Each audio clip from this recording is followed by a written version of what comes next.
حزب سرور، حزب خلق تاجیکستان، رهبرش پیشوای ملت آل رحمان در حیات اجتماع و اقتصاد و هم سیاست نبض باریز و سعادت بهر انسان با هدایت‌های رهبر اهل کشور می‌کشاید راه اقبال را سراسر. حزب نیرو، حزب ارمان و نوآور، با دعای سرور ما تخت باور، این که ما را آل رحمان پیشوایی می‌کند، حزب ما را تا ثریا راهنمایی می‌کند.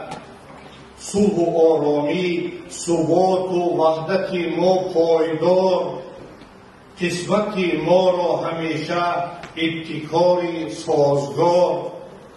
افتخار دانیار آرامش حزب و وطن، دور بادا دشمنی از اعتبار انجمن.